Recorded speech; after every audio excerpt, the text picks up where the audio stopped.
Hello everyone. Biotech क्या तुम लोगों को बोरिंग लगती है?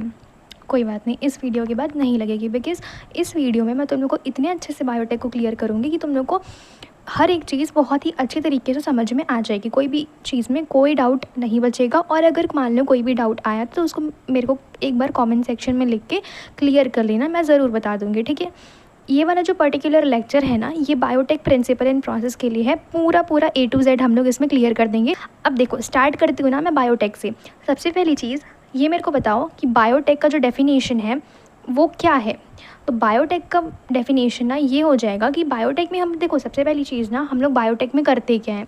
तो बायोटेक में ना हम लोग जो लिविंग ऑर्गेनिज्म होते हैं उनको यूज़ करके एक कुछ नया सा चीज़ बना देते हैं जो कि हमारे लिए यूज़फुल होती है। यानी कि हम लोग ना अपनी वे ऑफ लिविंग को इम्प्रूव करने के लिए कुछ कुछ नई चीज़ें करते जा रहे हैं। ये तो पहले से ही अपना इनका चलते आ रहा है। नई चीज़ यहाँ पे क्या आई है? नई चीज़ यहाँ पे ये आई है कि हम लोग आज के टाइम पे जो जीन्स होते हैं उनका मॉडिफिकेशन करके हम लोग एक नई नई चीज़ों को बना दे रहे हैं। जस्ट लाइक दैट ये वाला जो चीज़ है ना, यानी कि जीन्स का यूज़ करके करना कुछ भी चीज़ को, तो वो मॉडर्न बायोटेक में आएगी, ठीक है। अब मैं बताती हूँ कि बायोटेक स्टार्टिंग से होता क्या है।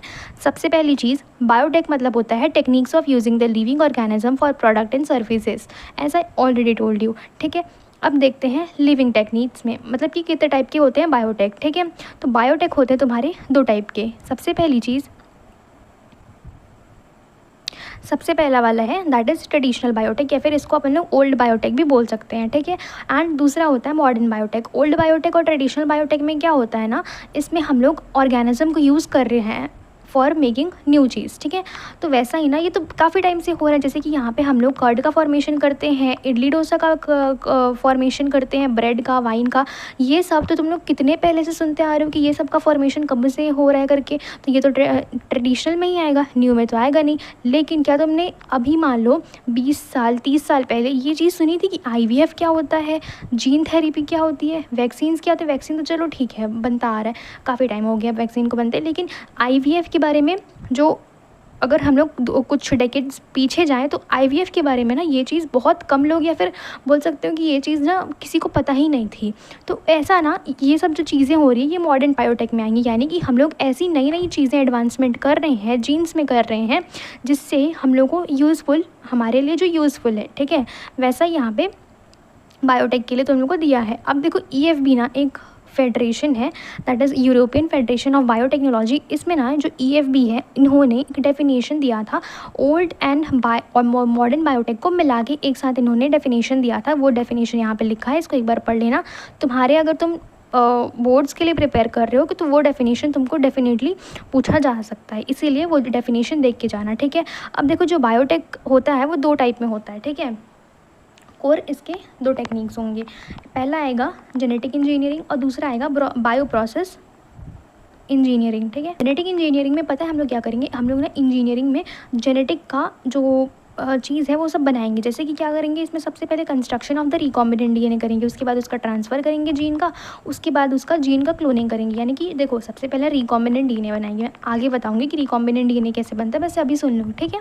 सबसे पहले कंस्ट्रक्शन होगा किसका? रिकॉम्बिनेंट DNA का। दूसरे में क्या होगा? जीन। उस अब जो हम लोग कंस्ट्रक्शन किए हैं उसको उसके सही जगह पे पहुंचाएंगे, तभी तो हम लोग का कंस्ट्रक्शन करने का जो मेथड है वो बेनिफिशियल रहेगा। अगर हम लोग उसको कंस्ट्रक्ट करके रख देंगे एक जगह पे तो उसका कोई भी काम नहीं आएगा।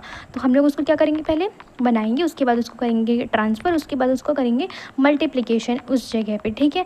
अब देखो, बायो प्रोसेस इंजीनियरिंग क्या होती है? बायो प्रोसेस इंजीनियरिंग मतलब ना, देखो, बायो प्रोसेस इंजीनियरिंग ना जेनेटिक इंजीनियरिंग करते टाइम जितनी भी स्टेराइल कंडीशंस चाहिए, यानी कि फेवरेबल कंडीशंस जो चाहिए इन तीनों चीज़ों को करने के लिए, वो सब चीज़ें प्रोवाइड कौन करता है? ये प्रोवाइड करता है बायो प्रोसेस इंजीनियरिंग के थ्रू, ठीक है।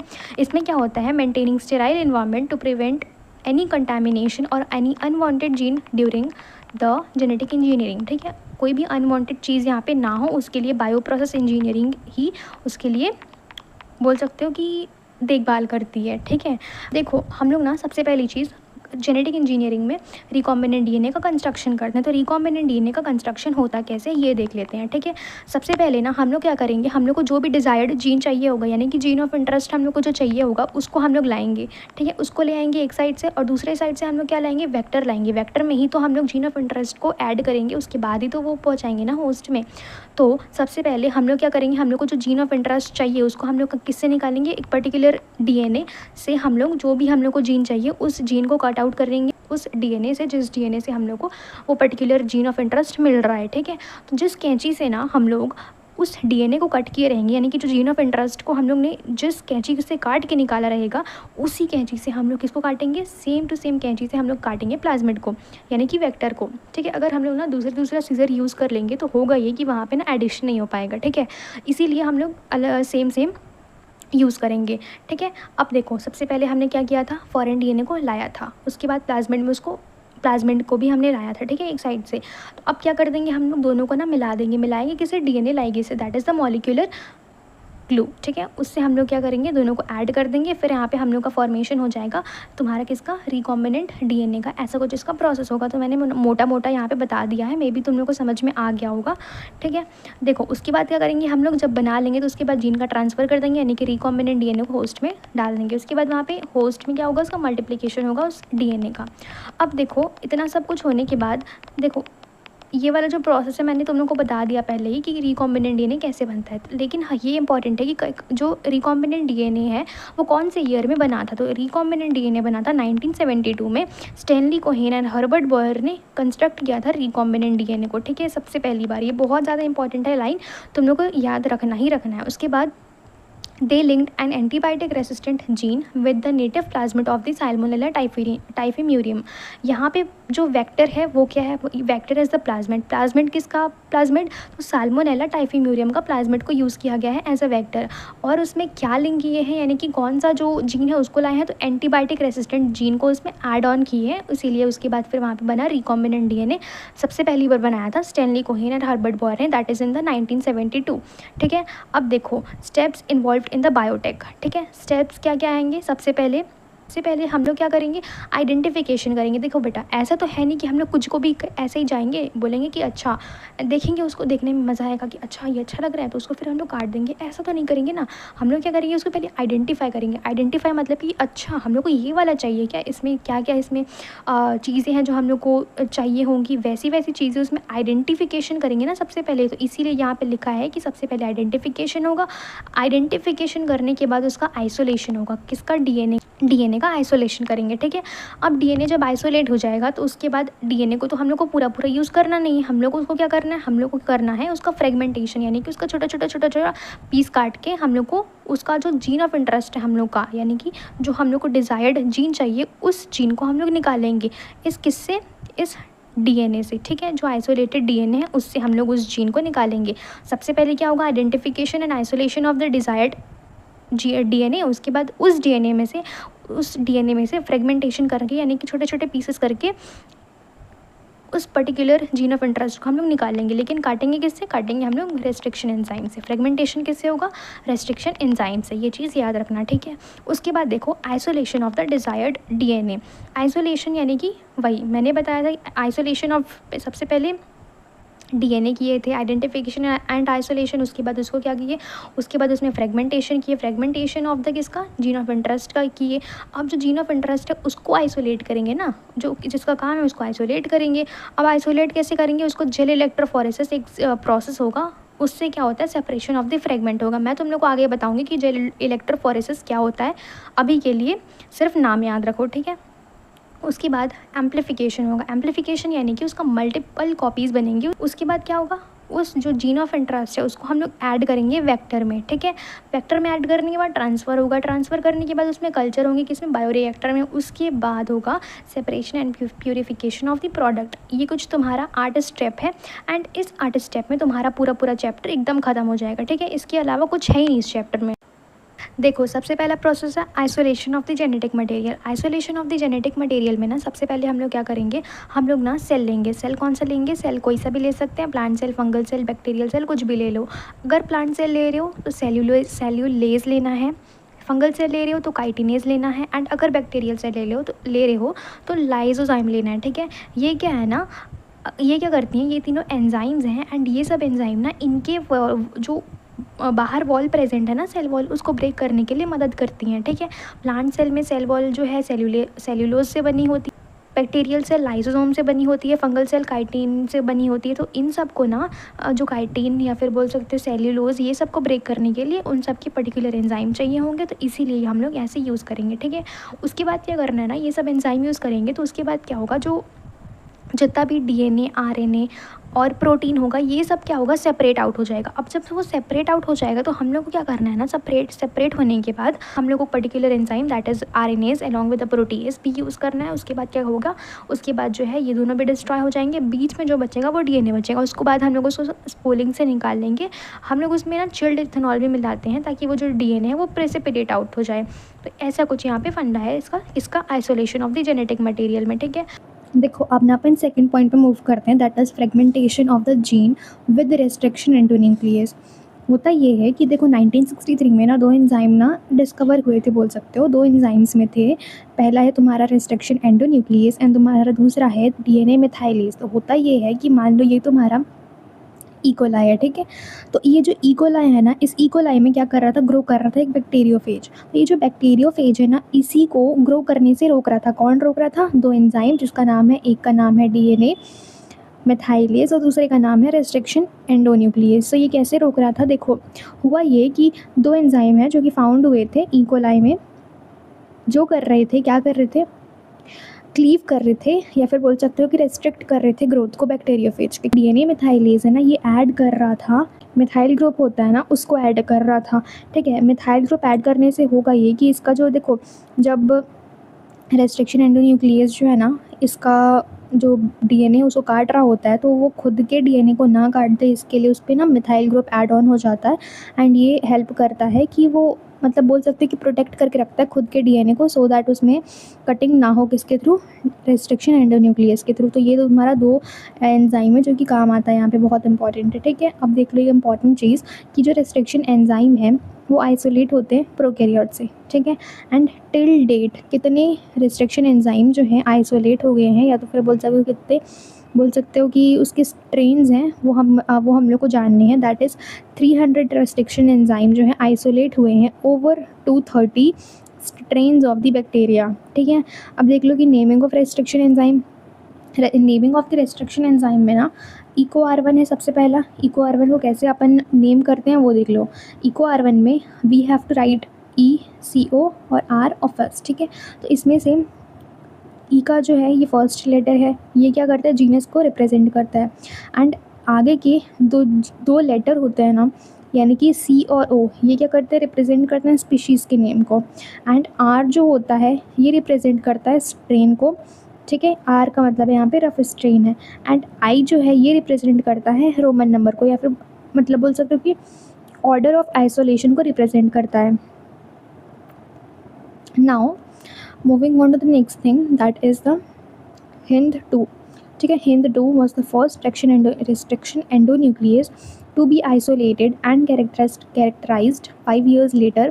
जो HindII है इसको फर्स्ट ऑफ ऑल सबसे पहला रेस्ट्रिक्शन एंडोन्यूक्लियस है जिसको आइडेंटिफाई किया था अपन ने, लेकिन इसको ना नेमिंग को चालू बात की गई है इसकी, ठीक है। उसके बाद देख लेते हैं working of the restriction enzyme. Restriction enzyme कैसे काम करते हैं, तो जो रेस्ट्रिक्शन एंजाइम होते हैं ना, ये बिलोंग करते हैं एक बड़े क्लास के एंजाइम को, दैट इज़ न्यूक्लियस। एंड जो न्यूक्लियस होता है ना, यही कट करता है न्यूक्लिक एसिड को। कैसे कट करता है, जो फॉस्फोडाइस्टर बॉन्ड होता है ना उसको काट के मैं आगे बताऊंगी, ठीक है। बेसिक ये समझ लो कि न्यूक्लिक एसिड में 2 टाइप के न्यूक्लिक एसिड होते हैं, एक डीएनए होता है और एक आरएनए होता है। एंड इनका जो बिल्डिंग ब्लॉक है, यानी कि बोल सकते हो कि इसी से बने होते हैं, तो वो तुम्हारा न्यूक्लियोटाइड है। Nucleotide plus nucleotide plus nucleotide मिला के तुम्हारा डीएनए या फिर आरएनए बनता है। तो होता ये है कि न्यूक्लियोटाइड में क्या क्या चीज़ें आती हैं, ये बहुत बेसिक है, ठीक है। इसमें ना तुम्हारी शुगर आएंगी, फॉस्फेट आएंगे, नाइट्रोजनस बेस आएंगे, ठीक है। शुगर में 2 टाइप की शुगर होते हैं, या तो डीएनए होगा या तो फिर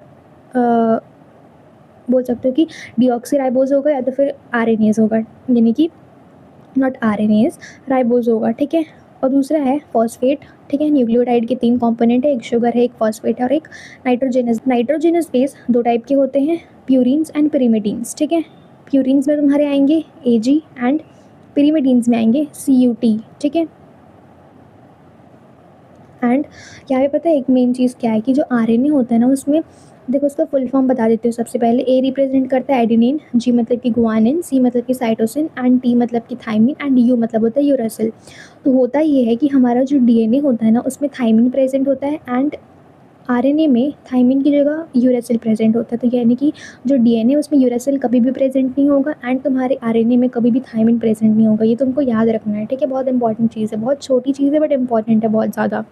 दूसरा चीज़, रेस्ट्रिक्शन एंजाइम जो है ना कट कहाँ से करता है। तो रेस्ट्रिक्शन एंजाइम ना दो जगह से कट करते हैं। एक होता है एक्सोन्यूक्लियस यानी कि जो एंड एंड से कट करता है, एंड एक होता है एंडोन्यूक्लियस जो कि बीच से कट करता है ऑलमोस्ट, ठीक है। कैसे कट करता है, कैसे मतलब इसका काम क्या होता है मैं बताती हूँ। ये ना मतलब एक टाइम के बोल सकते हो कि सीक्वेंस पे डिपेंड करता है। मतलब ये उसको ना जहाँ पे भी ये पैलेंड्रोमिक सीक्वेंस दिखेगा वहाँ पे वो कट करेगा। पैलेंड्रोमिक सीक्वेंस क्या होता है, first of all palindromic sequence मतलब कि ना कोई भी ऐसा वर्ड जिसको तो अगर तुम लोग आगे से पढ़ रहे हो या पीछे से सेम टू सेम रहेगा। फॉर एग्जाम्पल यहाँ पे मैडम लिखा है, एक एग्जाम्पल है नमन हो गया, NAMAN। अगर इसको पीछे से भी पढ़ा जाए तो NAMAN ही होगा नमन का। या तो फिर बोल सकते हो कि मॉम हो गया, डैड हो गया। सो तुम लोग क्या करना, एक पैलेंड्रोमिक सीक्वेंस अगर तुम लोग को समझ में आ गया है तो एक ना एक पैलेंड्रोमिक सीक्वेंस कमेंट सेक्शन में ज़रूर बताना, सो दैट मेरे को पता चले कि तुम लोग अच्छे से पढ़ रहे हो यहाँ तक के, ठीक है। उसके बाद देखो कि जो पैलेंड्रोमिक सीक्वेंस है वहाँ पे तो आइडेंटिफाई कर लिया, उसके बाद वो काटेगा कैसे। अब काटने के लिए अपन ने दो चीज़ें पढ़ी थी, एक पढ़ा था कि जो एंड एंड से कट करता है एंड दूसरा पढ़ा था कि जो बीच से कट करता है। तो एंड से कट करे कैसे करेगा देखो आगे बताती हूँ, ठीक है। यहाँ पे कुछ कुछ चीज़ें लिखी हैं, अपन इसको एक बार पढ़ लेते हैं। But in case of DNA palindromic sequence are those that reads from the same, ठीक है वही चीज़ लिखी है यहाँ पे। हाँ, मेन इंपॉर्टेंट बात यहाँ पे लिखा है दैट रिस्ट्रिक्शन एंडोन्यूक्लियस जो है ना दो टाइप के एंड बनाता है। एक होता है ब्लंट एंड, एक होता है स्टिकी या फिर कोहेसिव या फिर ओवर हैंगिंग हैंड एंड बोल सकते हो, ठीक है। होता ये है कि जो ब्लंट एंड है ना इसमें एंड एंड से कट करते हैं एंड एंड से कट करने पे होता ये है कि ये जो है ना नॉन स्टिकी होते हैं। तो ये लोग क्या करते हैं ना ऐसे स्टिक नहीं करते हैं यूजुअली, जैसे कि हिंड टू इसका एग्जाम्पल होगा। But in case of Eco R one के केस में क्या होता है ना स्टिकी एंड्स बनाते हैं। स्टिकी एंड्स कैसे होगा, मतलब कि ना बोल सकते हो कि हमने ना एक चीज़ पढ़ी थी अभी अभी दैट जो रेस्ट्रिक्शन एंजाइम है वो बीच से भी कट कर सकता है। तो जो बीच से कट करेगा तो उस टाइम पे अगर कट करेगा ना तो वहाँ पे कुछ स्टिकी सा बन जाता है एंड वहाँ पे तुम्हारा क्या होता है, यहाँ पे स्टिकी वाला चीज़ हो जाएगा, यानी कि वो स्टिक करेगा। अगर वो काटेंगे ना उसको तो वो स्टिक करने की कोशिश करेगा, ऐसा वाला कुछ कंडीशन समझ सकते हो, ठीक है। जेल इलेक्ट्रोफोरेसिस होता है ना वो कैसे काम करता है, जो रॉ मटेरियल्स रिक्वायर्ड होते हैं या क्या क्या प्रिंसिपल उसके होते हैं, हर एक चीज़ will be cleared out here. अब सुनो मेरी बात, सबसे पहले ना जेल इलेक्ट्रोफोरेसिस होता कैसे है उसके लिए ना वी हैव टू रिमेंबर कि इसका प्रिंसिपल क्या होता है। आई मीन टू से कि जो जेल इलेक्ट्रोफोरेसिस होता है ना ये किस प्रिंसिपल पे काम करता है। तो जेल इलेक्ट्रोफोरेसिस इस प्रिंसिपल पे काम करता है कि जो सेपरेशन होगा ना, किसका सेपरेशन, जो जीन ऑफ इंटरेस्ट है यानी कि डिज़ायर्ड जीन है उसका सेपरेशन किस बेसिस पे होगा, वो होगा वेट या फिर साइज़ के बेसिस पे, ठीक है। और जो रॉ मटेरियल्स है ना इसमें कौन कौन से रॉ मटेरियल्स इसमें रिक्वायर्ड होंगे जेल इलेक्ट्रोफोरेसिस में वो यहाँ पे दिए गए हैं। जैसे कि इसमें अगारोस जेल बहुत ज़्यादा इंपॉर्टेंट है, ये एक्सट्रैक्ट किया जाता है सीविड से या फिर बोल सकते हो कि रेड एल्गी से। दूसरा होता है इथीडियम ब्रोमाइड, ठीक है। इथीडियम ब्रोमाइड ना उसको स्टेनिंग के लिए काम आता है, ठीक है। उसके बाद सेपरेशन को is very important. Then UV light, then electrons are here that is cathode and anode यहाँ पे प्रेजेंट होते हैं। तो ये सब जो है रिक्वायर्ड होते हैं, रॉ मटेरियल हो सकते हैं, यानी कि बोल सकते हो कि बेसिक इंपॉर्टेंस इन्हीं का ही है ताकि हम लोग जेल इलेक्ट्रोफोरेसिस को अच्छे से कर सकें, इसलिए ये सारी चीज़ें जो है इंपॉर्टेंट है, ठीक है। अब देखो जो सेपरेशन होता है ना वो होता कैसे है, उसके लिए क्या क्या इंपॉर्टेंट है सब बता रही हूँ, ठीक है। सबसे पहले तुम लोग को ये चीज़ पता होगी कि जो नेगेटिवली चार्ज डीएनए है, मतलब ये जो डीएनए है वो नेगेटिवली चार्ज होता है। और यहाँ पे ना तुम लोग ये वाला डायग्राम देख सकते हो कि इसमें क्या क्या बना हुआ है। इसमें तुम्हारा ऐसे वेल लाइक स्ट्रक्चर ना फॉर्म कर दिए गए हैं। यहाँ पे तुम्हारे जो डीएनए है ना, यहाँ पे जो डीएनए है उनको रखा जाता है। एंड जब डीएनए को रखा जाता है एंड यहाँ पे एक इंपॉर्टेंट चीज़ है कि यहाँ पे बोल सकते हो कि जो ये कैथोड है ना वहाँ से कनेक्टेड रहता है एंड ये वाला जो है पॉजिटिव पार्ट रहता है।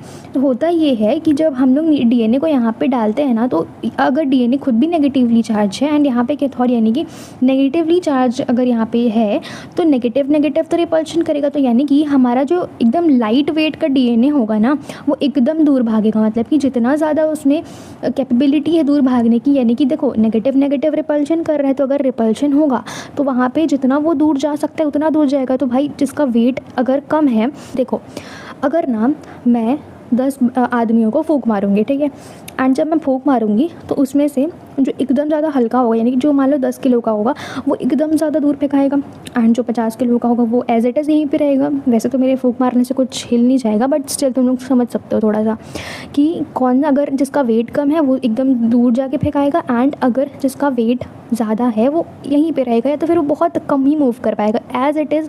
यहाँ पे तुम लोग समझ सकते हो कि यहाँ पे जो नेगेटिवली चार्ज डीएनए है वो एकदम लाइट वेट वाला जो है, यहाँ पे जितना नीचे जा सकता है उतना नीचे जाएगा। उसके बाद जो वेट, जिसका भी वेट है उस हिसाब से ये लोग अरेंज हो जाएंगे। तो ऐसा कुछ यहाँ पे फंडा होता है। देखो यहाँ पे इम्पॉर्टेंट पता है क्या है, कि जो डीएनए है ना ये मूव करता है नेगेटिव टू पॉजिटिव, ये मैंने तुम लोग को अभी बता दिया था। अब देखो यहाँ पे होता ये है, एक फ्लो चार्ट के तरीके से समझ लेते हैं। मैंने तुम लोग को अभी तक सिर्फ यही बताया है कि जो जेल इलेक्ट्रोफोरेसिस है उसमें सेपरेशन होता कैसे, उसके बाद भी ना कुछ कुछ चीज़ें होती हैं जो अभी मैं बताऊंगी आगे। देखो होता क्या है, सबसे पहले जो टेक्निक है ना ये कौन से प्रिंसिपल पे काम करता है, ये प्रिंसिपल पे काम करता है कि सेपरेशन जो है वेट या फिर बोल सकते हो कि साइज़ के बेसिस पे होगा, ठीक है। ये इंपॉर्टेंट है, याद रखना, बिल्कुल भी मत भूलना, ठीक है, क्योंकि प्रिंसिपल जो है ना एग्जैक्टली तुम लोग को क्वेश्चन फ्रेम होके आ जाता है कि भाई जेल इलेक्ट्रोफोरेसिस का प्रिंसिपल बता दो मेरे को करके। तो ये एमसीक्यू के फॉर्मेट में पूछा जाता है, अगर तुम बोर्ड्स के लिए भी पढ़ रहे हो, इधर तुम अगर उसके लिए भी पढ़ रहे हो, किसके लिए, नीट के लिए, तो तुम लोग को ये कामफुल Hindi plus English, I mean to say it is useful होगा, ठीक है। देखो और ना एक इम्पॉर्टेंट चीज़ ये है कि ये जो जेल इलेक्ट्रोफोरेसिस है ना ये बहुत बहुत बहुत ज़्यादा इंपॉर्टेंट है। तो बोर्ड्स में ना तुम लोग को डायरेक्टली ये चीज़ का क्वेश्चन फ्रेम हो सकता है, होता भी है, होता आया भी है कि जेल इलेक्ट्रोफोरेसिस का पूरा तुम लोग फ्लो चार्ट बताओ। तो ये वाला जो अभी मैं बता रही हूँ ना, ये फ्लो चार्ट बहुत इंपॉर्टेंट है। तुम लोग एज इट इज़ अगर लिखोगे, तुम लोग को ना एकदम एग्जैक्ट जितने मार्क्स का तुम लोग से क्वेश्चन पूछा जाएगा ना, उतना मार्क्स अगर तुम लोग ये लिख के आते हो तो तुम लोग को 110% मिलेगा, इस चीज़ की मैं गारंटी ले सकती हूँ, ठीक है। और अगर ये फ्लो चार्ट अगर समझ में भी नहीं आता, कोई दिक्कत नहीं है, तुम लोग अगर ये वाला भी पैटर्न लिख के आओगे ना, मतलब कि ये जो जितना भी मैंने किया है ये सब कलाकारी, अगर तुम लोग वो भी करके आओ तो तुमको वो भी फुल मार्क्स मिलेगा। लेकिन ये तुम्हारे पढ़ने के लिए भी ईजी है, प्लस तुम्हारे ईजीली तुम्हारे जो चेकर रहेंगे ना कि एग्जामिनर, उनको समझ में भी आ जाएगा कि भाई बच्चे को आता है करके, ठीक। अब देखो टेक्निक को देख लेते हैं भाई, टेक्निक होती कैसे है इसमें। सबसे पहले ना अभी तक मैंने तुम लोग को ये बताया था कि जो सेपरेशन है वो कैसे होता है, लेकिन अब मैं तुम लोग को स्टार्टिंग से बताऊंगी कि क्या क्या चीज़ें होती हैं, ठीक है। सबसे पहले क्या होगा ना, हम लोग क्या करेंगे, एक ग्लास बॉक्स लेंगे एंड इस ग्लास बॉक्स में ना अगारोज जेल को डाल देंगे, ठीक है। पूरा अगारोज जेल यानी कि जो सीविड से ऑब्टेन होता है, सीविड यानी कि रेड एल्गी से ऑब्टेन होता है, उसको अपन लोग इसमें डाल देंगे। एंड जब इसमें डालेंगे ना तो हम लोग उसके बाद क्या करेंगे, इसमें सेपरेशन कोम को वेल्स के फॉर्म में क्रिएट करके उसको डाल देंगे, ठीक है। सेपरेशन कोम को डाल दिए, ठीक है, अगारोज जेल डाल दिए। उसके बाद क्या करेंगे, डीएनए फ्रेगमेंट को लोड करेंगे भाई। देखो डीएनए को लोड करने के बाद क्या करेंगे हम लोग करेंगे इलेक्ट्रोड्स को कनेक्ट करेंगे, ठीक है। एंड एज वी नो कि ये वाला जो है ये कैथोड है यानी कि नेगेटिव साइड है, एंड ये वाला जो है पॉजिटिव साइड है। एंड जब हम लोग इलेक्ट्रॉड्स को कनेक्ट कर देंगे तो हम लोग को उसके बाद क्या मिलेगा कि जो डीएनए है वो दूर भागना चाहेगा। क्यों दूर भागना चाहेगा भाई, क्योंकि ये खुद नेगेटिवली चार्ज है ना। तुम लोग सोचो कि अगर ये नेगेटिवली चार्ज है तो नेगेटिव साइड में रहना उसको पसंद होगा क्या, नहीं पसंद होगा, वो रिपल्शन करना चाहेगा। तो वैसे ही यहाँ पर वो दूर भागना चाहेगा। उसके बाद वही सेपरेशन हो जाएगी, सेपरेशन स्टार्ट होगी, क्योंकि जो देखो हैवी डीएनए फ्रेगमेंट है वो मूव करेंगे नेगेटिव साइड, एंड जो लाइट डीएनए फ्रेगमेंट्स हैं वो फास्टली मूव करेंगे पॉजिटिव साइड, ठीक है। उसके बाद क्या होगा ना, अब मैं तुम लोग इतनी चीज़ बता देती पहले भी कि कैसा कैसा तुम लोग का ये होता है करके सेपरेशन। उसके बाद देखो कि जो स्टेनिंग होता है ना डीएनए फ्रेगमेंट का, वो होता है with the help of ethidium bromide, जो कि ऑरेंज कलर देता है डीएनए फ्रेगमेंट्स को, अगर हम लोग उससे स्टेन करेंगे, ठीक है। उसके बाद क्या होता है ना, अगर हम लोग स्टेन करने के बाद उसको विजुअलाइज करते हैं यूवी लाइट में, तो वो जो डीएनए है ना वो ऑरेंज कलर की दिखती है, एंड हम लोग उसको ऐसे ही एक्सट्रैक्ट कर देते हैं। यूजुअली जो इथिडियम ब्रोमाइड का काम होता है ना, वो जो डीएनए फ्रेगमेंट होता है ना उसको विजिबल कराना होता है। उसके बाद देखो यहाँ पे ना एक इम्पॉर्टेंट चीज़ है, दैट इज़ कि जो जीन ऑफ इंटरेस्ट को एक्सट्रैक्ट करना होता है ना उसको क्या बोलते हैं, तो extraction of the gene of interest is called evolution. देखो हमने ना बहुत सारे स्टेप पढ़े थे। सबसे पहली चीज़ तो ये जो एम्प्लीफिकेशन है ना, ये फिर बोल सकते हो कि मेकिंग मल्टीपल कॉपीज़, ये होता कैसे एक्चुअल में, हम लोग इसके बारे में हर एक चीज़ जानेंगे। Coming on to the PCR में बहुत सारे जो स्टेप्स होते हैं, क्या क्या स्टेप्स होते हैं इसमें ना, डीनेचुरेशन होता है, एनिलिंग होता है, एक्सटेंशन होता है। ये तीनों स्टेप्स को मैं आगे बताऊंगी कि क्या होता है। सबसे पहले ये देख लो कि जो एम्प्लीफिकेशन है, और we can say the multiplication, देखो मल्टीप्लिकेशन का ही ना यहाँ पे सिनोनिम बोलो या फिर बोल सकते हो कि सिमिलर वर्ड है amplification. Here we are going to use the word amplification, confusion मत होना। अगर तुम्हारे क्वेश्चन में मल्टीप्लिकेशन आ गया इन प्लेस ऑफ एम्प्लीफिकेशन, तुम लोग को सेम वे से ही जाना है कि इसमें पूछ रहा है कि एम्प्लीफिकेशन कैसा होता है, क्या होता है, ठीक है। ऑल्टरनेटिवली दोनों को यूज़ करते हैं अपन। अब देखो जो पीसीआर होता है यानी कि पॉलीमरेज रिएक्शन, इस ना ये होता एक्चुअली ये है कि इसमें ना एक टैग पॉलीमरेज होता है जो कि चाहिए होता है for the multiplication of gene of interest. इसके बिना ना नहीं हो पाता ये जो पीसीआर है यानी कि पॉलीमरेज चेन रिएक्शन, या फिर बोल सकते हो कि मल्टीपल कॉपीज उसके बिना नहीं बन सकती हैं। There are 3 steps that are involved in this polymerase chain reaction. First of all denaturation, second is annealing, third is extension. ये कुछ स्टेप्स होते हैं, आगे क्लियर करूँगी कि क्या क्या होते हैं। सबसे पहले जैसे कि अपन ने रॉ मटेरियल्स पढ़े थे किसके लिए, जेल इलेक्ट्रोफोरेसिस के लिए, वैसे यहाँ पे भी कुछ कुछ जो रॉ मटेरियल हैं वो दिए गए हैं। क्या क्या रॉ मटेरियल्स रिक्वायर्ड होते हैं यहाँ पे पीसीआर का मशीन चाहिए होता है। पीसीआर का मशीन कुछ ऐसा सा देख सकते हो तुम लोग। उसके बाद ऑलिगोन्यूक्लियोटाइड प्राइमर चाहिए होता है। एक और चीज़ चाहिए होती है दैट इज़ एक enzyme that is Taq polymerase. अभी मैंने यहाँ पे तुम लोग को ये चीज़ क्लियर करी थी दैट जो ये टैग पॉलीमरेज है ना, ये बहुत ज़्यादा इंपॉर्टेंट है। इसके बिना जो पीसीआर यानी कि बोल सकते हो कि amplification of gene of interest वो नहीं हो सकता, इसीलिए बहुत ज़्यादा इंपॉर्टेंट है ये, ठीक है। अब देखो कैसे होती हैं चीज़ें। देखो पहला स्टेप है डीनेचुरेशन। डीनेचुरेशन में एक्चुअली में होता ये है कि हमने ना जो डीएनए का फ्रेगमेंट लिया है वो सेपरेट हो जाता है।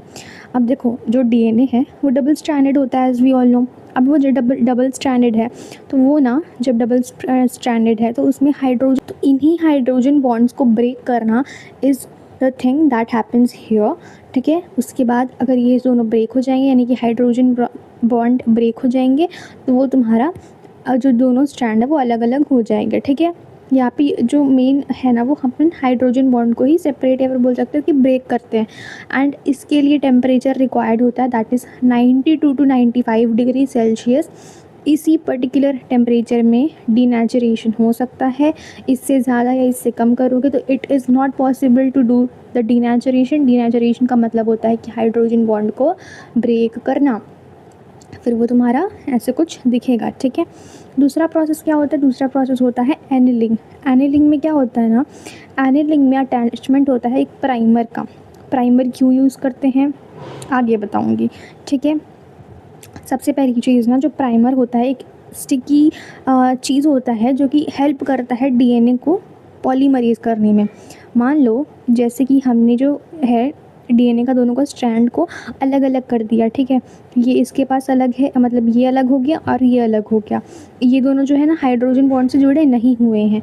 तो होगा फंडा ये सिंपल सा बात है कि सिंपली हमने अब अगर हाइड्रोजन बॉन्ड को तोड़ दिया है, अगर ये ऐसा दिख रहा है दैट मीन्स इसका जब नया स्ट्रैंड बनेगा इन दोनों में से तो उसके लिए एक प्राइमर तो चाहिए होगा ना, तभी तो वो आगे बना पाएगा, सिंथेसिस कर पाएगा स्ट्रैंड को। तो उसके लिए जो प्राइमर है that attaches with the free 3-OH and पे अटैच हो जाता है। ये कुछ होता है एनिलिंग में। तीसरा स्टेप होता है एक्सटेंशन। एक्सटेंशन में क्या होता है ना, यहाँ पे special DNA polymerase that is Taq polymerase. As I already told you कि जो टैग पॉलीमरेज है बहुत ज़्यादा इंपॉर्टेंट है। इसके बिना तुम्हारा जो ये एम्प्लीफिकेशन है ये नहीं हो पाएगा। सो यहाँ पे क्या होता है ना एक्सटेंशन का प्रोसेस में, it is used as it is thermostable. First of all ये क्यों यूज़ किया जाता है, ये इसलिए यूज़ किया जाता है बिकॉज जो टैग पॉलीमरेज है ना ये थर्मोस्टेबल है। थर्मोस्टेबल मतलब कि ये जो टेम्परेचर है ना उसको क्या बोल सकते हैं, उसको टेम्परेचर को अडेप्ट कर सकता है, ऐसा कुछ समझ सकते हैं। मतलब कि इसको ना थर्मस एक्वेटिकस से ऑब्टेन करा रहता है। एंड ये ना अगर ज़्यादा टेम्परेचर भी दोगे इसको तो ये एडजस्ट कर लेगा, संभल जाएगा वहाँ पे, ऐसा कुछ इसको ज़्यादा हार्म नहीं पहुँचेगा, वैसा टाइप का कुछ तुम लोग समझ सकते हो, ठीक है। अब देखो कि यहाँ पे जो एंजाइम यूज़ किया जाता है ना वो टैग पॉलीमरेज है, अभी मैंने बताया। तो होता ये है कि टैग पॉलीमरेज जो है ना अटैच हो जाता है जो हमारा डीएनए का स्ट्रैंड बन रहा होता है उससे, एंड फिर ये कंप्लीट कर देता है फॉर्मेशन को, एंड यहाँ पे तुम्हारी बन जाती है कॉपी ऑफ द डीएनए का स्ट्रैंड, ठीक है। That is the process of the amplification. हाँ जी, अब देखो टेम्परेचर तीनों में इंपॉर्टेंट है, लिखा हुआ है यहाँ पे। सबसे पहले जो डीनेचुरेशन है वो कितने टेम्परेचर पे होगा, वो होगा तुम्हारा 92 से 95 डिग्री सेल्सियस, एनिलिंग होगा 55 degree Celsius, and third one is that is extension, ये होगा 72 डिग्री सेल्सियस में। तीनों का जो टेम्परेचर है ना, बाकी कुछ याद रखो ना रखो, टेम्परेचर बहुत ज़्यादा इंपॉर्टेंट है। टेम्परेचर तुम्हारा एज इट इज़ क्वेश्चन में फ्रेम होके पूछता है एमसीक्यू में कि इसका पर्टिकुलर का टेम्परेचर बता दो, और तुम्हारे बोर्ड्स में इससे रिलेटेड क्या पूछा जाएगा, इससे रिलेटेड तुम्हें ये पूछा जाएगा कि जो प्रोसेस होता है एम्प्लीफिकेशन का उसको डायरेक्टली एक्सप्लेन करने को तुमको आ जाएगा। डिट्टो जो इस पर्टिकुलर एक पेज में है ना बेटा, उसको पूरा पूरा छाप देना, तुम लोग को गारंटीड पूरे मार्क्स मिलेंगे, बिकॉज इससे ज़्यादा तुम लोग को इलेबोरेट करके और लिखने की ज़रूरत नहीं है। अगर 5 मार्क्स का हो, 6 मार्क्स का हो, 6 मार्क्स का तो वैसे क्वेश्चन नहीं आता, 5 मार्क्स का हो डिट्टो छाप देना, फुल मार्क्स मिल जाएंगे, ठीक है। Are going to study about how to link the desired gene with the vector. See, this is a very important process जिसके बिना हमारा जो बोल सकते हैं कि बायोटेक का हम लोग जो प्रोसेस कर रहे हैं, यानी कि रिकॉम्बिनेंट जो भी डीएनए बना रहे हैं, वो इम्पॉसिबल होगा अगर हम लोग यही नहीं करेंगे। तो ये वाला जो प्रोसेस है ना, ये बहुत ज़्यादा इंपॉर्टेंट है। कौन सा process? That is linking of the desired gene with the vector. सुनो मेरी बात, हमने ना बहुत सारे स्टेप पढ़े हैं। कौन से स्टेप पढ़े हैं? देखो इसमें बहुत सारे स्टेप्स लिखे हुए हैं हमने पढ़ लिया कि आइडेंटिफिकेशन एंड आइसोलेशन कैसे होता है डीएनए का, उसके बाद उसका फ्रेगमेंटेशन कैसे होता है with the help of restriction enzyme, ये मैंने तुम लोग को बता दिया था। अब हम लोग ने आइसोलेशन भी कर लिया है, ठीक है। आइसोलेशन यानी कि उसका जेल इलेक्ट्रोफोरेसिस का मैंने एक पर्टिकुलर वीडियो बना दिया था। एम्प्लीफिकेशन कैसे करते हैं ये भी मैंने बता दिया। अब बेटा ये वाला जो मेजर पार्ट है that is the linking of the desired DNA, या फिर बोल सकते हो कि gene of interest with the vector, ये है तुम्हारा मेजर बहुत बड़ा टॉपिक, बहुत बड़ा नहीं, बहुत इंपॉर्टेंट टॉपिक है। तो इसको स्किप करने की बिल्कुल भी मत सोचना, क्योंकि इसके लिए ना क्वेश्चन डायरेक्टली फ्रेम होते हैं कि भाई बताओ कि कैसे इसको लिंक किया जाता है। बोर्ड्स में भी ऐसे ही पूछ देते हैं भाई, 2-4 नंबर के लिए, 2-4 नहीं, अच्छे खासे नंबर के लिए, 5 नंबर के लिए भी तुमको पूछ सकते हैं। Along with that you might get the question in your NEET exam also. So let's get started. सबसे पहले ना वेक्टर किसको बोलते हैं? वेक्टर यानी कि व्हीकल बोल सकते हैं, यानी कि कोई भी ऐसी गाड़ी जिसमें हम लोग अपनी जीन ऑफ इंटरेस्ट को डालेंगे एंड फिर वहाँ से उसको होस्ट में पहुँचाएंगे, ये तुम्हारा हो जाएगा वेक्टर। अब देखो जो फैक्टर होंगे, यानी कि बोल सकते हो कि ये जो वेक्टर है ना, इसके कौन सी ऐसी कैरेक्टरिस्टिक्स हैं या फिर इसमें ऐसी कौन सी चीज़ें प्रेजेंट होनी चाहिए सो दैट ये अच्छा से काम कर सके एज अ वेक्टर। यानी कि देखो हम लोग अगर वेक्टर ले लेंगे और उसमें जो इम्पॉर्टेंट चीज़ें हैं जो कि उसको करनी होती हैं for transfer of that particular gene of interest into the host, transfer करने के लिए जो चीज़ उसमें चाहिए होती है, यानी कि उसको सबसे पहले जो जीन ऑफ इंटरेस्ट है उसको अपने अंदर डालना पड़ेगा, यानी कि अपने अंदर रखना पड़ेगा। फिर अपने अंदर रखने के बाद उसको क्या करना पड़ेगा? ट्रांसफ़र करेंगे होस्ट में। तो वो सब प्रोसेस करने के लिए उसमें जो इंपॉर्टेंट कैरेक्टरिस्टिक्स होनी चाहिए वो वाले क्या क्या होते हैं? तो सबसे पहले उसमें ORI होना चाहिए, that is origin of replication. दूसरा उसमें रिकॉग्निशन साइट होना चाहिए, या फिर बोल सकते हो कि क्लोनिंग साइट होना चाहिए, ठीक है। तीसरा ना उसमें सेलेक्टेबल मार्कर होना चाहिए, ठीक है। क्या होता है, कैसे होता है, सब बताती हूँ आगे। पहले ना ये देख लो कि एग्जाम्पल कौन कौन से हैं तुम्हारे वेक्टर के। हमने स्टार्टिंग से पढ़ा था कि जो वेक्टर है उसका मोस्टली हम लोग इस पर्टिकुलर चैप्टर में plasmid as a vector use कर रहे हैं, तो प्लाज्मिड एक बहुत अच्छा एग्जाम्पल हो जाएगा। दूसरा तुम्हारा क्या हो जाएगा? रेट्रोवायरस, एनिमल्स में यूज़ किया जाता है मोस्टली। बैक्टीरियोफेज हो जाएगा, बहुत सारे एग्जांपल्स हो जाते हैं। तो ऐसे तुम्हारा एग्जांपल है वेक्टर का, ठीक है। उसके बाद देख लो कि जो वेक्टर है PBR 322, ठीक है, एक फैक्टर है ये। अब ये जो PBR 322 है ना, इसमें से जो P है वो रिप्रेजेंट करता है प्लाज्मिड को। उसके बाद B और R यानी कि इसका होता है बैक्टीरिया एंड रोड्रिगिविस, ठीक है, ये इसका फुल फॉर्म होता है, या फिर बोल सकते हो कि ये इसको डोनेट कर रहा होता है। एंड इसमें जो 322 जो लिखा होता है ना, ये होता है बेटा ऑर्डर नंबर, ठीक है, ऑर्डर नंबर होता है। याद रखना कि तीनों क्या क्या होता है, ठीक है, क्योंकि ये क्वेश्चन पूछा जाता है इससे रिलेटेड। अब तुम लोग ना ये वाला देख सकते हो डायग्राम, ये जो डायग्राम मैंने दिखाया है ना, ये PBR 322 का है। किसका है? PBR 322 का तुम्हारा डायग्राम है। इसमें ना कुछ कुछ रीजन्स हैं, जैसे कि मैंने ये वाला जो रीजन है ना, ये वाला रीजन जो है तुम्हारा ये एम्पिसिलिन रेसिस्टेंट है, ये वाला रीजन तुम्हारा क्या रेसिस्टेंट है, टेट्रासाइक्लिन रेसिस्टेंट है। वैसे ये वाला region is the ORI and ये वाला है रोप, ठीक है। ये सब तुम्हारे साइट हो गए, ठीक है, रिकॉग्निशन साइट। तो ये सारे जो है ना प्लेसेस हैं, इन्हीं के थ्रू पर्टिकुलर किसी भी वेक्टर में कट किया जाता है, ठीक है। देख सकते हैं अपन यहाँ पे PVU फर्स्ट है, यहाँ पे PSD 1 है, यहाँ पे फिर PVU 2 है, फिर सेल 1 है, हिंद 3 है, ऐसे कुछ कुछ तुमको दिया गया है। एंड ये वाली जो स्लाइड है ना, ये बहुत ज़्यादा इंपॉर्टेंट। अब देखो जो ORI है ना, उसका फुल फॉर्म होता है origin of replication, and ampicillin resistant ये वाला हो जाएगा, टेट्रासाइक्लिन रेसिस्टेंट RO। देखो हमने ना ओरिजिन ऑफ रेप्लिकेशन के बारे में क्या क्या पढ़ना है मैं बताती हूँ, ठीक है। See first of all ORI जो है ना, it is the site from where the replication start, most important point है ये। दूसरा जो ORI है, it is important as a vector, as a gene of interest when links with the vector needs to be replicated.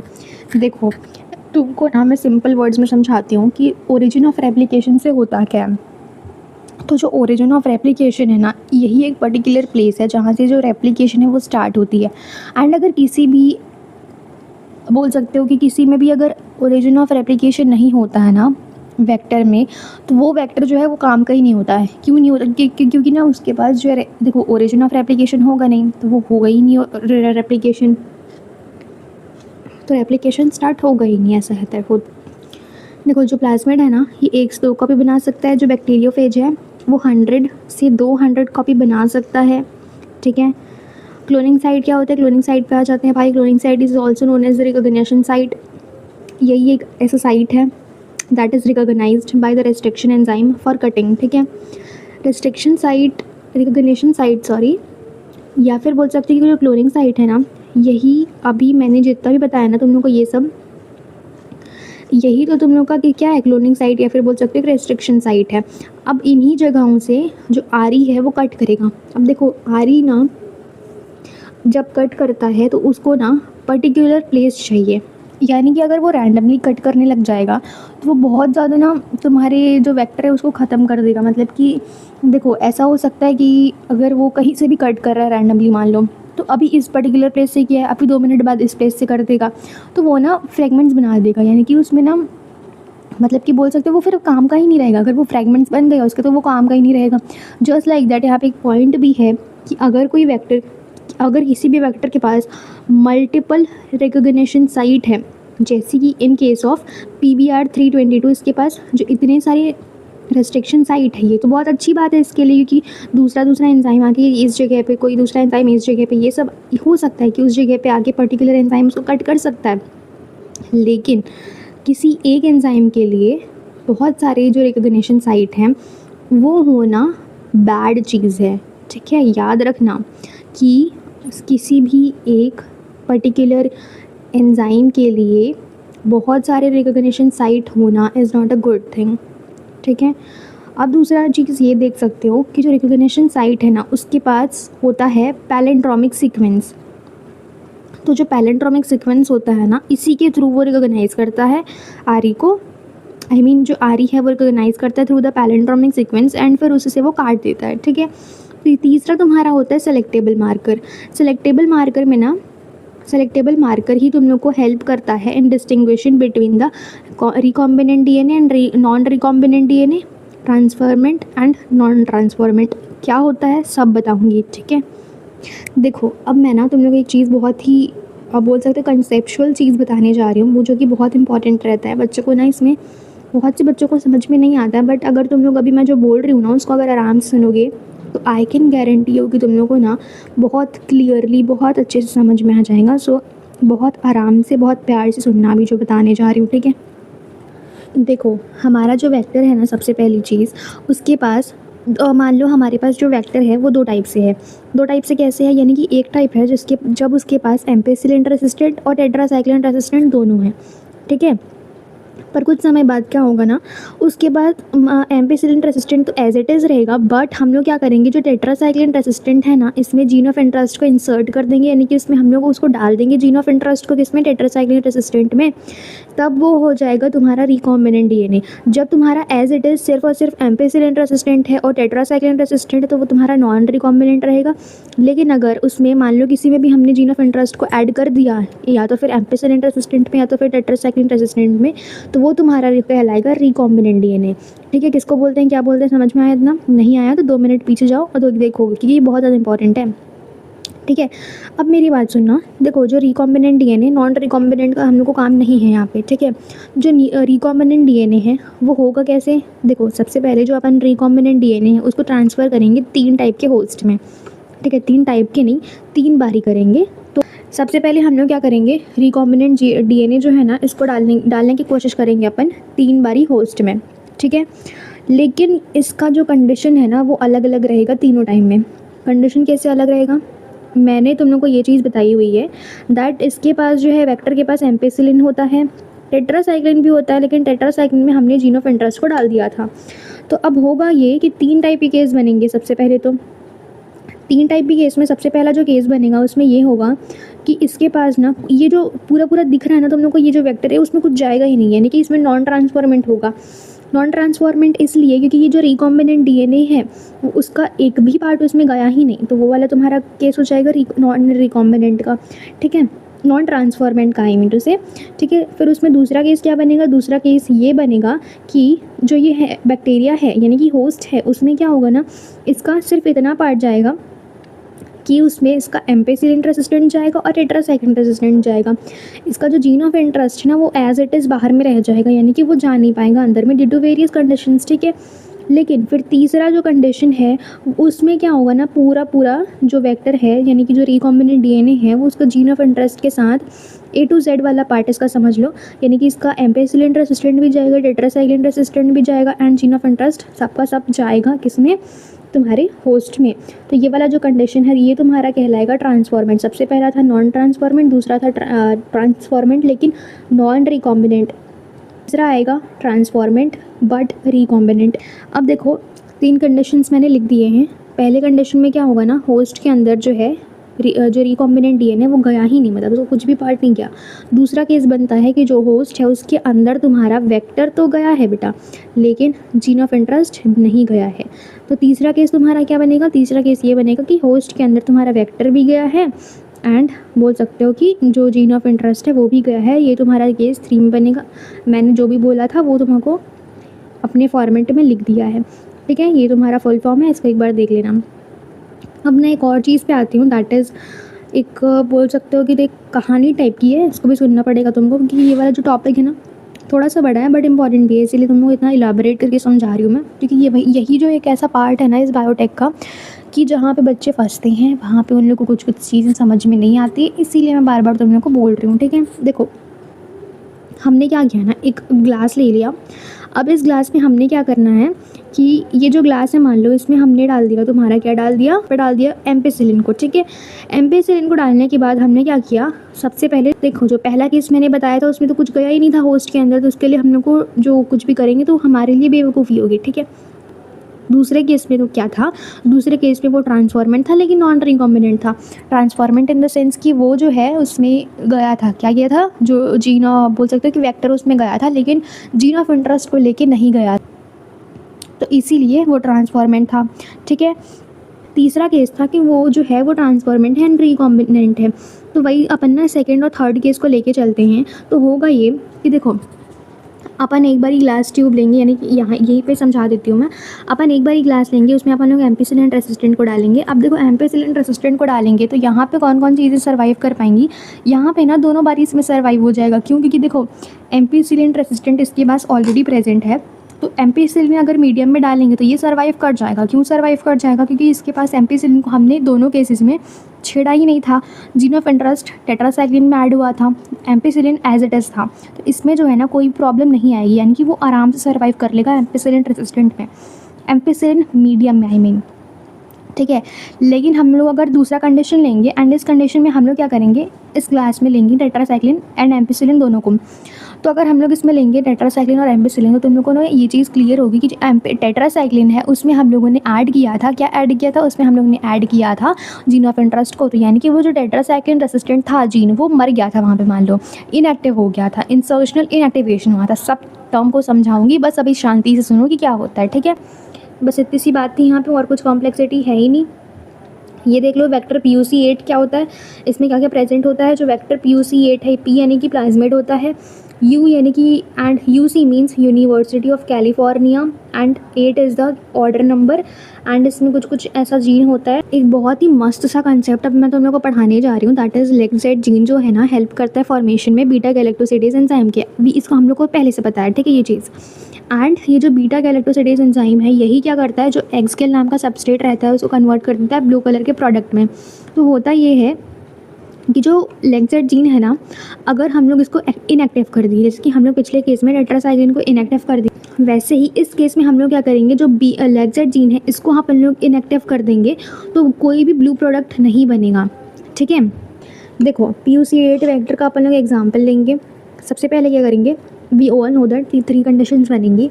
पहले condition में जो जिसके इसके पहले वाले एग्जाम्पल में था ना, वैसा ही कुछ कुछ है यहाँ पे, यानी कि बोल सकते हो कि सेम है। सबसे पहले केस में क्या होगा, सबसे पहले केस में ये होगा जो होस्ट है उसमें कुछ भी नहीं जाएगा, यानी कि नॉन रिकॉम्बिनेंट होगा वो। दूसरे केस में जो है हमारा सिर्फ और सिर्फ क्या जाएगा, वेक्टर जाएगा, जीन ऑफ इंटरेस्ट यानी कि नहीं जाएगा उसमें। तीसरा केस बनता है कि जीन ऑफ इंटरेस्ट भी जाएगा अलॉन्ग विद द वेक्टर, यानी कि रिकॉम्बिनेंट तुम्हारा बन जाएगा पूरा। तो अब ऐसा कंडीशन है कि हम लोग क्या करेंगे ना, एक मीडियम लेंगे जो कि होगा अगर का सॉल्यूशन एक्स स्केल होगा उसमें, along with that ampicillin resistant होगा। एम्पिसिलिन का मीडियम बोल सकते हो, एम्पिसिलिन मीडियम रहेगा यहाँ पे, ठीक है। तो तुम्हारा ना होगा ये कि अपन लोग देखेंगे दो चीज़ें। हमने ना जो भी इसके पहले भी ना मैंने क्लियर किया हुआ है दैट यहाँ पे दो चीज़ें होंगी, एक होगा तुम्हारा ट्रांसफॉर्मेंट और रिकॉम्बिनेंट, एक होगा तुम्हारा ट्रांसफॉर्मेंट और नॉन रिकॉम्बिनेंट। देखो ट्रांसफॉर्मेंट रिकॉम्बिनेंट वाले केस में क्या होगा ना, जो लेगजेट जीन है वो इनएक्टिवेटेड है, इसीलिए वो वाइट कॉलोनीज़ को शो करेगा। क्यों करेगा, क्योंकि वो ब्लू कॉलोनीज़ को नहीं शो कर पाएगा। क्यों नहीं कर पाएगा बेटा, क्योंकि उसके पास जो है ना इनएक्टिवेशन हो गया, इंसर्शन इनएक्टिवेशन हो गया लेगजेट जीन का। यहाँ पे जो जीन ऑफ इंटरेस्ट हमने ऐड किया था, इसी जो जीन ऑफ इंटरेस्ट ऐड करने के बाद ना जो लेगजेट जीन है वो इनएक्टिव हो गया है। दूसरे केस में ट्रांसफॉर्मेंट नॉन रिकॉम्बिनेंट, ये में क्या होगा ना, जो लेगजेट जीन है is activated and egg scale is converted into blue colour का प्रोडक्ट, ठीक है। इतना ही कुछ था तुम्हारे इस पर्टिकुलर टॉपिक में।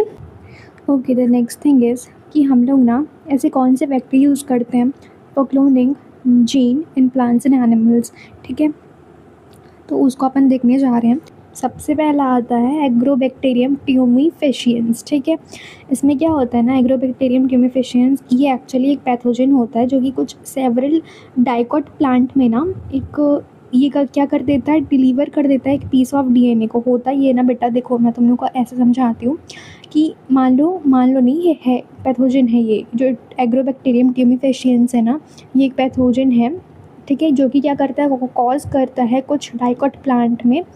बोल सकते हो कि अगर इसका जो DNA है, इसका अगर छोटू सा पीस ऑफ DNA को अपन लोग ना नॉर्मल प्लांट सेल में इंसर्ट कर देंगे, यानी कि अगर ये किसी भी प्लांट सेल में जाएगा तो होगा ये कि ना वो जो प्लांट सेल है वो ट्यूमर सेल में कन्वर्ट हो जाएगा and crown ball like disease उसमें हो जाती है। मैं तुम लोग आगे बताऊँगी।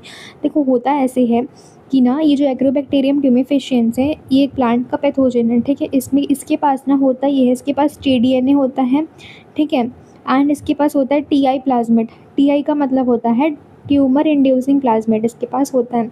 एंड यही जो TI प्लाज्मिड है ना बेटा, अगर यही जाएगा किसके अंदर, यही जाएगा तुम्हारी plant cell, normal plant cell भाई, नॉर्मल एकदम नॉर्मल रहेगा प्लांट सेल, उसके अंदर अगर ये चला जाएगा तो ये जो है ना प्लांट के में क्या कर देगा, क्राउन बॉल लाइक डिसीज़ कर देगा एंड तुम्हारा ये जो प्लांट है वो इन्फेक्ट हो जाएगा, ठीक है। ऐसा कुछ तुम्हारा किसके बारे में था, एग्रोबैक्टीरियम ट्यूमीफिशियंस के बारे में था। दूसरा चीज़ जो रेट्रोवायरस है ना, वो भी यूज़ किया जाता है एज अ वेक्टर, ठीक है। तो बहुत सारे एनिमल्स में, मोस्टली एनिमल्स में यूज़ किया जाता है जो रेट्रोवायरस है उसको, ठीक है। एंड नेक्स्ट प्रोसेस होता है या फिर बोल सकते हो कि next step is the transformation in host. तो होता ये है कि देखो अब हमने ना जो डीएनए है उसके मतलब कि रिकॉम्बिनेंट डीएनए है, वेक्टर है, सब का सब चीज़ अपन का रेडी है, ठीक है, रिकॉम्बिनेंट वगैरह सब अपन ने रेडी कर लिया। अब रेडी करने के बाद भाई जो होस्ट है उसको भी तो तैयार करना पड़ेगा, ऐसे ही तो होस्ट खुद भी ले नहीं लेता है ना। अगर तुमको नहीं पता था तो let me tell you guys कि जो वेक्टर है ना वो ऐसे ही नहीं चला जाता है किसी भी होस्ट के अंदर, यानी कि कोई भी चीज़ होस्ट के अंदर नहीं चली जाती। तो उसके लिए ना पहले होस्ट को भी प्रिपेयर करना पड़ता है। तो for that what we have to do is first of all transformation का मतलब ये होता है कि जो होस्ट है that takes up the foreign DNA, ठीक है। तो ट्रांसफॉर्मेशन में जो होस्ट है वो क्या करेगा, फॉरेन डीएनए को अपने अंदर ले लेगा, ठीक है। होता ये है कि जो कॉम्पिटेंट सबसे पहले ना we have to make the host competent. Competent का मतलब होता है preparing the host to take up the foreign DNA, ठीक है। सबसे पहले ना कॉम्पिटेंट बनाना होता है, यानी कि उसको प्रिपेयर करना होता है होस्ट को, ताकि वो जो फॉरेन डीएनए है उसको अपने अंदर ले ले, ठीक है। तो होता ये है कि सबसे पहले ना what we have to do is, यहाँ पे लिखा भी हुआ है मैंने दैट ये रिकॉम्बिनेंट डीएनए है it can not be directly inserted in host as DNA is hydrophilic in nature, ठीक है। डीएनए सिर्फ और सिर्फ हाइड्रोफिलिक है ना, इसीलिए मेजर रीज़न यही है कि जो डीएनए है वो हाइड्रोफिलिक होता है नेचर में, इसीलिए वो नहीं हो जा पाता किसके अंदर, जो प्लाज्मा मेम्ब्रेन है उसको क्रॉस नहीं कर पाता है, क्योंकि वो हाइड्रोफिलिक है नेचर में, ठीक है। इसीलिए सबसे पहले we have to make the host competent. Competent कैसे बनाएंगे, डाइवेलेंट केटायन को उसमें ऐड करके, ठीक है। एंड जब डाइवेलेंट केटायन को उसमें ऐड कर देंगे तो हमारा जो होस्ट है वो कॉम्पिटेंट हो जाएगा, यानी कि वो रेडी हो जाएगा एकदम अच्छे से, ताकि वो क्या कर सके, तुम्हारे इसको ले सके अपने अंदर, किसको, रिकॉम्बिनेंट डीएनए को, ठीक है। अब देखो हमने इसको क्या बना दिया, डाइवेलेंट केटायन इसमें ऐड कर दिया। अब उसको डाइवेलेंट केटायन ऐड करने के बाद हम लोग को क्या करना है, उसके अंदर होस्ट बोल रही हूँ भाई सॉरी, उसके अंदर डालना है अपन को जो रिकॉम्बिनेंट डीएनए उसको डालना है, ठीक है। रिकॉम्बिनेंट डीएनए बहुत तरीके से डाल सकते हैं, हीट शॉक मेथड हो गया तुम्हारा, बायोलिस्टिक्स या फिर जीन गन हो गया, माइक्रो इंजेक्शन हो गया, डिसआर्म वेक्टर हो गया, बहुत सारी अलग अलग वेज हैं जिसके थ्रू हम लोग डाल सकते हैं तुम्हारे इसको, रिकॉम्बिनेंट डीएनए को। तो सबसे पहला स्टेप है हीट शॉक मेथड। इसमें क्या होता है ना, मैं लाइन बाय लाइन पढ़ रही हूँ। देखो ये वाला जो हीट शॉक मेथड है ना ये इंपॉर्टेंट है, this is very very important, क्योंकि ना ये वाला जो है कि तुम्हारे ना नीट एग्ज़ाम में भी पूछ सकता है, एज वेल एज तुम्हारे बोर्ड में ना बहुत इंपॉर्टेंट है ये, बोर्ड का एकदम फेवरेट है ये। क्यों फेवरेट है, क्योंकि इसमें ना तुम्हारे को लाइन से पूछेगा कि भाई इसका सीक्वेंस बताओ कि क्या क्या होता है, पहले उसको आइस में डालते हैं कि पहले उसको हाई टेम्परेचर में रखते हैं, ये तुमसे पूछा जाएगा, ठीक है। अब इस हीट शॉक मेथड में ना अपन क्या करेंगे, हीट शॉक मेथड में सबसे पहले ना जो बैक्टीरिया है उसको तो अपन बना लेंगे डाइवेलेंट केटायन से, ठीक है।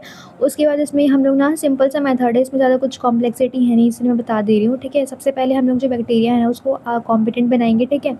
कॉम्पिटेंट बनाने के बाद उसको अपन लोग आइस में पुट करेंगे, ठीक है। आइस में पुट करने के बाद ना हीट शॉक देंगे उसको, उसके बाद फिर से आइस में, फिर से उसको क्या करेंगे, ऐसा उसमें कुछ कुछ प्रोसेस चलेगा। तो ये तुम्हारा उतना तो ये ऐसा कुछ तुम्हारा प्रोसेस चलेगा, एक बार इस स्टेप को पढ़ लेना क्योंकि स्टेप इंपॉर्टेंट है तुम्हारे लिए, ठीक है। उसके बाद देखो बायोलिस्टिक्स या फिर जीन गन के मेथड में अपन क्या करेंगे ना, यूजुअली इसके किसके लिए काम आता है, ये प्लांट सेल के लिए काम आता है। दूसरी चीज़ ये है कि इसमें अपन क्या करेंगे, लेंगे गोल्डन टंगस्टन को, एंड ये लोग क्या है ना इसके अपन देखो डीएनए ऊपर में रहेगा एंड जो गोल्डन टंगस्टन है वो बीच में रहेगा, ठीक है। तो ऐसा कुछ यहाँ पे फंडा है। उसके बाद हम लोग इसको ऐसे जीन गन के थ्रू डाल देते हैं धड़ाम करके, ठीक है। उसके बाद देखो माइक्रो इंजेक्शन भी एक प्रोसेस है। माइक्रो इंजेक्शन यूजुअली एनिमल्स के लिए यूज़ किया जाता है। माइक्रो इंजेक्शन में अपन लोग माइक्रो निडल यूज़ करते हैं एंड उसको इंजेक्शन के थ्रू डाल देते हैं किसके अंदर, होस्ट के अंदर। तीसरा है यूज़ ऑफ डिजार्म्ड वेक्टर, जैसे कि रेट्रोवायरस हो गया, एग्रोबैक्टीरियम क्यूमिफिशियंस हो गया, इसके बारे में अपन पढ़ चुके हैं। अब देखो लास्ट इसमें ऑलमोस्ट लास्ट ही है लेकिन सेकंड लास्ट ही है, कल्चर करते हैं होस्ट को लार्ज अमाउंट में, ठीक है। होता ये है कि ना देखो अपन लोग को बहुत सारे अमाउंट पे इसको बनाना है, तो बहुत सारे अमाउंट में बनाने से पहले we have to make it in small amount. Small amount में बनाने के लिए इसको पायलट टैंक भी बोल सकते हैं, वो यूज़ किए जाते हैं to understand optimum conditions that are required for the culture, pH वगैरह सब देखने के लिए स्मॉल टैंक में इसको यूज़ किया जाता है। एंड उसके बाद इसको ट्रांसफ़र करते हैं, यानी कि जब अपन लोग इसके ऑप्टिमम कंडीशंस के बारे में जान लेंगे फिर उसके बाद इसको क्या करेंगे, ट्रांसफ़र करेंगे। जब हम लोग को पता चल जाएगा कि इसके लिए क्या कंडीशंस रिक्वायर्ड हैं तब उसको हम लोग बड़े से अमाउंट में कल्चर करेंगे, अराउंड 1000 लीटर अप्रॉक्स, मतलब 100 से 1000 लीटर में उसको कल्चर करते हैं, 1000 लीटर वॉल्यूम में, ठीक है। अब प्रॉपर्टीज़ देख लो बायोरिएक्टर की क्या क्या प्रॉपर्टीज़ होनी चाहिए। तो सबसे पहले इसमें एसिड बेस या फिर पीएच कंट्रोल सिस्टम होना चाहिए। दूसरा इसमें टेम्परेचर कंट्रोल सिस्टम होना चाहिए। तीसरा सिलेंड्रिकल टैंक्स होनी चाहिए that for uniform and even mixing of the culture. Foam breaker होना चाहिए। एगिशिएटर सिस्टम होना चाहिए, ठीक है। मोस्टली कॉमन 2 टाइप के बायोरिएक्टर होते हैं, एक सिंपल स्टर्ड बायोरिएक्टर होते हैं, एक होते हैं स्पार्ज्ड स्टर्ड बायोरिएक्टर, ठीक है। दोनों बहुत इंपॉर्टेंट होते हैं। डायग्राम देख लेना, तुम्हारे बोर्ड्स में ये बनाने के लिए आएगा 110%, ठीक है। तो मेरी बात मानो या ना मानो, आना तो आना है पक्का, ठीक है। उसके बाद टाइप्स ऑफ कल्चर देख लो, 2 टाइप के कल्चर होते हैं। एक कल्चर तुम्हारा बैच कल्चर होता है, एक कल्चर तुम्हारा कंटिन्यूस होता है, जिसमें अपन लोग ना बैच कल्चर को बोल सकते हैं कि क्लोज सिस्टम है। जैसे अपन लोग जब वो एक बार क्लोज हो गया तो उसके बाद क्लोज हो गया, उसके में अपन लोग कुछ भी एड ऑन नहीं कर सकते। But in case of continuous culture हम लोग क्या कर सकते हैं, उसमें एड ऑन कर सकते हैं डिफरेंट डिफरेंट चीज़ों को, ठीक है। जब न्यूट्रिएंट्स को, वाइटामिन को, सॉल्ट को अपन लोग ऐड कर सकते हैं। जब अगर हम लोग उसको एक बार ही उसको बंद कर दिए ना, तो फिर भी हम लोग उसको कर सकते हैं, ऐसा वाला कंडीशन रहता है उसमें। Last step is the downstream processing. Downstream processing में क्या होता है ना, once the culture is grown in bioreactor, जैसे कि इकोलाई मान लो यहाँ पे, तो वहाँ पे इंसुलिन को आइसोलेट कर देते हैं, सेपरेट कर देते हैं एंड प्यूरीफाई कर देते हैं, एंड फिर वो डाउनस्ट्रीम प्रोसेसिंग हो जाता है। डाउनस्ट्रीम प्रोसेसिंग मतलब कि मार्केटिंग समझ लो एक तरीके से। इसमें क्या होता है, हम लोग जो भी अपन को डिज़ायर्ड चाहिए होता है ना, उसको निकाल लेते हैं, उसको क्या बोलते हैं, सेपरेट आउट करके उसको प्यूरीफाई करके दे देते हैं डाउनस्ट्रीम प्रोसेसिंग, यानी कि उसको मार्केटिंग के लिए दे सकते हैं, ठीक है। That is it for this particular video. I hope तुम लोग को हर एक चीज़ क्लियर होगी। मैंने पूरा बायोटेक एक ही चैप्टर, एक ही लेक्चर में कंप्लीट कर दिया है। I hope you guys liked it. Thank you so much for watching. Bye bye. See you in the next one.